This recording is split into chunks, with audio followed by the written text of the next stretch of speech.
জয়পুরহাট পৌর শহরের দেবীপুর পাচুর মোড় থেকে চিত্রাপাড়া সড়ক, মাদ্রাসা রোড ও খঞ্জনপুর থেকে আনসার ক্যাম্প সবগুলো সড়কের এমন দশা।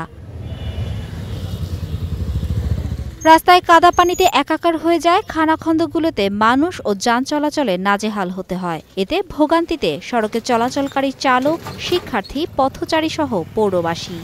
ভাঙ্গা গাড়ি এমনকি ট্রাক টলমল করে, আমাদের ভ্যান যায় না। একদিন আমি আসছি, এক বউ মোটরসাইকেলে চলে যাচ্ছে, উল্টে সোল সুদ্ধা পড়ে গেছে। ট্রাক গেলে বালা দেখেন যে উল্টে যাচ্ছে, ভুটভুটি গেলে উল্টে যাচ্ছে। তো প্রত্যেকদিন স্কুলে যাওয়ার সময় আমার খুবই অসুবিধা হয় এই রাস্তাতে যাতায়াত করতে। রাস্তাটার বেহাল অবস্থা। গত 10 বছর যাবত এটা আমি দেখতেছি যে টুকটাক করে ভাঙতে পুরোটা রোড এই অবস্থা।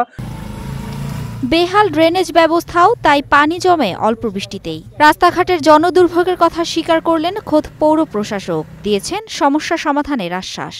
শহরে যে জলাবদ্ধতা সেটা দূরীকরণের জন্য আমাদের ড্রেনগুলো পর্যায়ক্রমে পরিষ্কার করছি এবং আমাদের জয়পুরহাট পৌরসভায় 75.56 কিলোমিটার ছোট বড় ড্রেন রয়েছে এবং অধিকাংশ ড্রেনই আমরা এগুলো পরিষ্কার করতে সক্ষম হয়েছি, কিন্তু আরও প্রায় 30% ড্রেন আমাদের পরিষ্কার করতে হবে।